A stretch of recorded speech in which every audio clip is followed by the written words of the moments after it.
কনফারেন্সে ডাকার উদ্দেশ্য এটাই যে যেইভাবে এই আমাদের কেন্দ্রতে সরকার বিজেপি যেইভাবে মানুষদের অধিকারগুলো সাধারণ মানুষের অধিকারগুলো কেড়ে নিয়েছে, আজকে মিথ্যে স্বপ্ন দেখিয়ে মিথ্যে ভাবনা দেখিয়ে যেগুলো বলা হয়েছে, যেগুলো মানুষকে স্বপ্ন দেখানো হয়েছে, সেগুলো একটাও আজকে সেরকম সাধারণ মানুষ পায়নি। আজকে দেশের যা আর্থিক অবস্থা, মানুষের কাছে আজকে চাকরি নেই, খাবার নেই, রোজগার নেই, কিচ্ছু নেই। সেই বিষয়ে আজকে আমি প্রেস কনফারেন্সটা ডেকেছি, যাতে আমি সাধারণ মানুষের কাছে কথাগুলো তুলে ধরতে পারি, কথাগুলো জানাতে পারি, কথাগুলো যেন বলতে পারি। মানে আপনার পক্ষ থেকে বা আপনার দলের পক্ষ থেকে আপনারা কি এটা নিয়ে কি প্রতিবাদ বা কোনো জনসভা বা এমন কিছু করতে যাবেন? অবশ্যই আমরা লড়াই যখন নেমেছি, আমাদের মাননীয় অখিলেশ যাদবজির নেতৃত্বে আমরা লড়াইটা করছি, লড়াই দিচ্ছি। আর ভবিষ্যতে সাধারণ মানুষের পাশে আমরা আছি। কেন কি আমাদের একটাই টার্গেট যে কেন্দ্র থেকে যে করেই হোক বিজেপি সরকারটাকে সরাতে হবে, যাতে সাধারণ মানুষের যেই নীতি, সাধারণ মানুষের যেই চাহিদা, সেগুলো যেন আমরা মেটাতে পারি। আচ্ছা, অখিলেশ যাদবের যে সংগঠন বলা যেতে পারে, যেটা মানে ইউপি উত্তরপ্রদেশে দেখা যায়, সেই সংগঠন কি ওয়েস্ট বেঙ্গল হতে পারে কি সেরকমভাবে প্রভাব ফেলতে পারবে বলে মনে করি? অবশ্যই ফেলতে পারবে। কেন কি এইবারই আপনি 24-এ ইলেকশনে নিশ্চয়ই আপনি দেখেছেন যে কীভাবে অখিলেশ যাদবজি বিজেপিকে সরিয়েছেন। আর অবশ্যই পশ্চিমবাংলাতেও আমরা লড়াই চালাচ্ছি। 26-এ আমাদের এখানে ইচ্ছা আছে লড়াইটা দেওয়ার, লড়াই করার। এবার দেখা যাক উচ্চ নেতৃত্বর কী বলে, কী ওদের কথাবার্তা।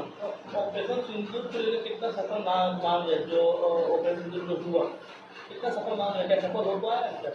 देखिए, मैं जहाँ तक ये ऑपरेशन सिंदूर का जो ये मैटर है, ये मुझे कहीं ना कहीं लग रहा है कि ये बीजेपी का कोई सियासती खेल है।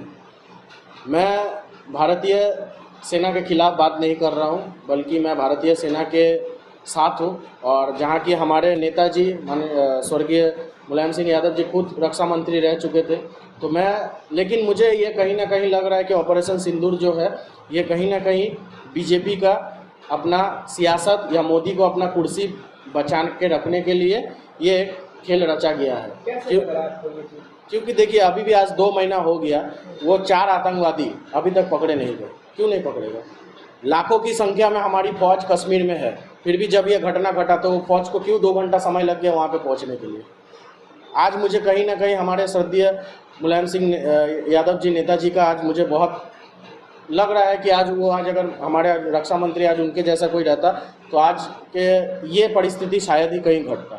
ऑपरेशन सिंदूर के बाद मोदी जी का एक पोस्टर जो है आपने देखा होगा कि हाथों में हेलमेट ऑफिसर ड्रेस पहने हुए मोदी जी पोस्टर में भी है। क्या लगता है बीजेपी इसको लेकर पॉलिटिक्स प्रचार कर रही है?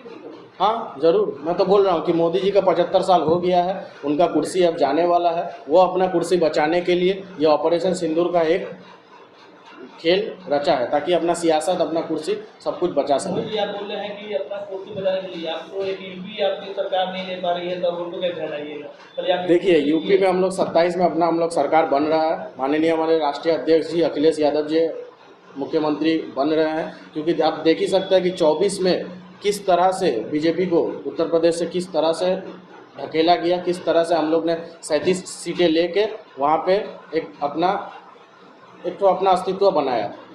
तो 21 जुलाई को तृणमूल कांग्रेस की एक सभा होती है, जहाँ पर कुछ लोग अखिलेश यादव आते हैं, और इस बार में शायद कौशल लोग आएंगे, नाम होता है ममता बनर्जी तृणमूल कांग्रेस को आपको डालने की यहाँ से भी आपको चुनाव लड़े या फिर कुछ दिया जाए? जी, हम लोग का तो अभी ऐसा ही कुछ सोच है। अभी देखते हैं माननीय राष्ट्रीय अध्यक्ष जी अगले महीने आएंगे, क्या उनका क्या सोच विचार है, हमारे मुख्यमंत्री से वो क्या बात करते हैं, क्या विषय में है। किस तरह चुनाव होगी? एकजुट होकर लड़िए कि अलग अलग सीटें? नहीं, हम लोग चाहते हैं कि समाजवादी पार्टी को कम से कम 10 सीटें यहाँ से दिया जाए, ताकि हम लोग भी अपने यहाँ से लड़ सके, अपना ये कर सके। अब देखते हैं क्या बात होता है, क्या नहीं होता है। बात करें बैरकपुर लोकसभा से, जहाँ से भी आप भी आते हैं बैरकपुर से, यहाँ का जो सांसद आपको उन्होंने एक ऐप लॉन्च किया है, सॉरी सांसद, इस ऐप से उन्होंने कहा कि जनता को रोक होगी, लेकिन बीजेपी कटाक्ष कर रही है और इस ऐप को लेकर कि इससे तो कुछ होने वाला नहीं है, कुछ फायदा नहीं, इस पर क्या कहेंगे इसे? देखिए, पहला बात तो बीजेपी अपने जो सांसद यहाँ से पूर्व सांसद जिनको खड़ा किया था वो बेतरह बहुत ही बुरी तरीके से हार गए हैं, इसीलिए अभी उनको कुछ पॉइंट नहीं मिल रहा है। तो अभी हमारे जो वर्तमान सांसद है माननीय पार्थो भौमिक जी, वो बहुत ही अच्छा काम कर रहे हैं, बहुत ही अच्छा कार्य कर रहे हैं। और बैरकपुर लोकसभा का एक नागरिक होने के हिसाब से मैं ये बोल रहा हूँ कि उनका जो आम जनता के प्रति जो काम है जो है बहुत ही अच्छा है। तो ये बीजेपी को कहीं ना कहीं उनको चुभ रही है, कहीं तकलीफ हो रही है, क्योंकि उनकी एक तो अपना एक तो कैंडिडेट उनका खड़ा हुआ लेकिन जीत नहीं पाया, तो ये कहीं ना कहीं उनको बुरा लग रहा है बोल के इसीलिए वो पॉइंट पूछ रहे हैं। अर्जुन से क्या तकलीफ है जो हर बार अर्जुन को लाते हैं, उनसे घेराव करते हैं, ये सवाल उठता है। मोहित दुबे को अर्जुन सिंह से यही तकलीफ है कि अर्जुन सिंह ने जिस तरह से आम आदमी को, इस बैरकपुर बेल्ट को जिस तरह से उन्होंने ख़राब किया है, जिस तरह से आम आदमी को लूटा है, आम जनता को जिस तरह से परेशानी पहुंचाई है, जिस तरह से सब कुछ इस बैरकपुर बेल्ट को एक अच्छे हरे भरे जगह को उन्होंने पूरा एकदम जंगल में परिवर्तन कर दिया है, तो इसीलिए मोहित को अर्जुन सिंह से दिक्कत है। जैसा कि 2024 के इलेक्शन में तृणमूल कांग्रेस के जो बैरकपुर लोकसभा के सांसद चुन कर गए हैं पार्थो भौमिक, उनका इलेक्शन से पहले एक कहानी था, एक कथन उन्होंने कहा था कि हम बैरकपुर से गुंडा राज खत्म करें। लेकिन 24 के इलेक्शन जीतने के बाद कितनी मर्डर हुई, कितनी जगहों पे बम पकड़े गए, बहुत सारी चीज़ें भी ऐसी घटी। देखिए, ये ऐसा पकड़ा गया है, कहीं ना कहीं मुझे जो लगता है भाजपा का ही चाल है, कहीं ना कहीं बीजेपी का ही काम है ये। तो हमारे माननीय सीतागढ़ की घटना देख लें तो एक फ्लैट में बम पकड़ा गया और वो इतना भयंकर ब्लास्ट किया कि दीवार फट गया। ये मैं तो बोल ही दिया हूँ, ये कहीं ना कहीं भाजपा की चाल है, भाजपा की ये है।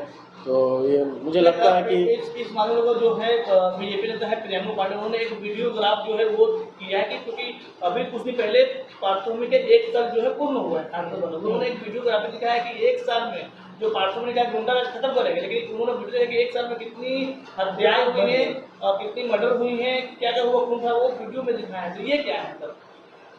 ये सब देखिए, अभी कौन प्रियंका पांडे ये क्या है, इसका तो कुछ अपना अस्तित्व है नहीं, ठीक है। ये अपना कुछ अभी अगर ये इतना ही भाजपा के लिए कर रहा है तो मेरा सबसे बड़ा सवाल यही है कि अगर तब बीजेपी सरकार या भाजपा सरकार इसको एक पद क्यों नहीं दे रही है। जब ये बीजेपी के लिए इतना लड़ाई कर रहा है, इतना बीजेपी के लिए एक्टिव है कि हमारे 1 साल के अंदर इतना कुछ हो गया, इतना घटना घट गया, तो सबसे बड़ा बात है कि बीजेपी के जो अध्यक्ष है सुकांतो मजूमदार, ये इनको एक पद क्यों नहीं दे रहे। पहले आप ये सवाल उनसे जाके पूछिए। वीडियो में क्या कहिए, जो वीडियो दिखाया है क्या लगे इसमें बीजेपी जो हत्या बीजेपी के साथ उसमें है? जरूर है, 100% है। ये कहीं ना कहीं कुछ नौचौ करके ये पब्लिक को गुमराह करने के लिए ऐसा किया गया है।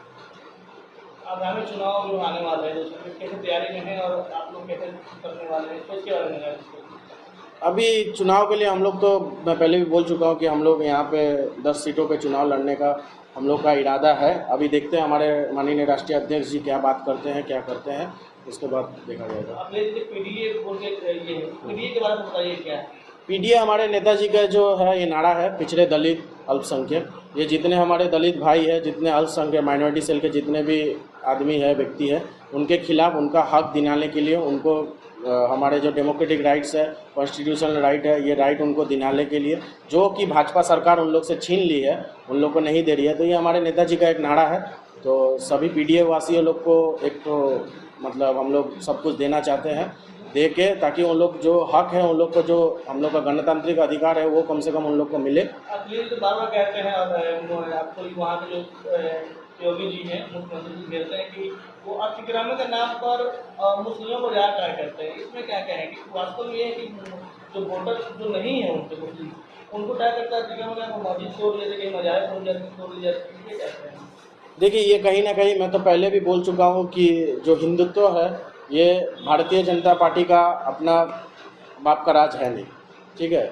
जो अब हिंदू को लेके, ये धर्म को लेके ये जिस तरह से राजनीति कर रहे हैं, ये कहीं ना कहीं भारतीय जनता पार्टी का ये भविष्य में विचार है कि अब ये हिंदुओं में भी दंगा लगाए और हिंदुओं को भी अलग से और बांटे। अभी तो ये हिंदू मुसलमान कर ही रहे हैं और अभी ये भविष्य में ये भी चाहता है कि हिंदुओं को में भी और बांट दे।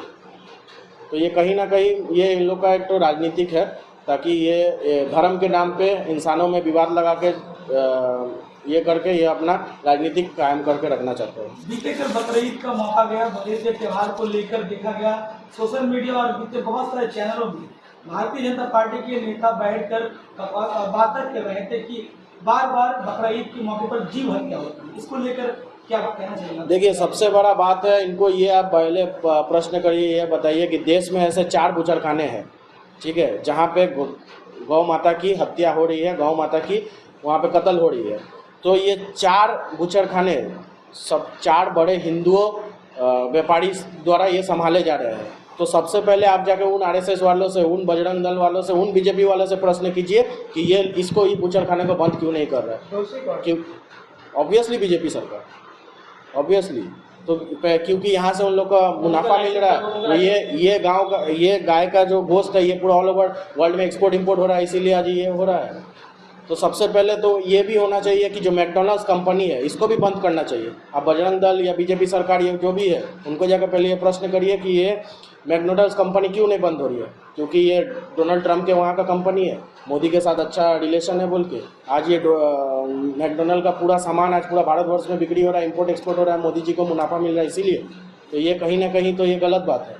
ये दिखाना चाहता हूँ कि मैंने माननीय राष्ट्रीय अध्यक्ष जी को ये चिट्ठी लिखा था कि बैरकपुर में जो हो रहे आम आए दिनों में जो कुछ भी घटना घट रही है, भाजपा सरकार यहाँ पे किस तरह से क्या कर रही है, क्या नहीं कर रही है, जिस तरह से मतलब इंसानों को लूटा जा रहा है, जिस तरह से इंसानों को तकलीफ हो रहा है आम जनता को, तो इस विषय को लेकर मैंने माननीय राष्ट्रीय अध्यक्ष जी को चिट्ठी लिखा था। उनको सब ये घटनाएं यहाँ पे मैंने बताई है। तो अभी ये चिट्ठी का जवाब बहुत जल्दी आ रहा है। माननीय राष्ट्रीय अध्यक्ष जी भी अगले महीने तक आ रहे हैं, तो देखते हैं अब कैसे क्या किया जा सकता है। बंगाल के सबसे नंदीग्राम से परिचित नेता विपक्ष के शुभेंदु अधिकारी का ये नारा रहा है, हिंदू हिंदू भाई भाई। सभी नारों के आगामी आने वाले इलेक्शन में ऐसे कुछ देखने वाले प्रभाव आने वाले इलेक्शन में? देखिए, मैं ज़्यादातर ये विरोधी दल नेता को लेके मैं ज़्यादा कुछ, क्योंकि मैं इनको कुछ वैसा कुछ मैं समझता ही नहीं हूँ, क्योंकि ये खुद उस तरह आज कल परसों तृणमूल में थे, कल ममता दीदी का चप्पल चाटते थे, अभी आके फिर अमित शाह के चाटने लगे। तो इनका तो काम ही है, तो इनको लेके मैं ज़्यादा कुछ नहीं बोलना चाहता। बस इतना ही बोलना चाह रहा हूँ कि अभी शुभेंदु बाबू हवा तेज चल रही है, आप अपना कुर्सी संभालिए, बस यही की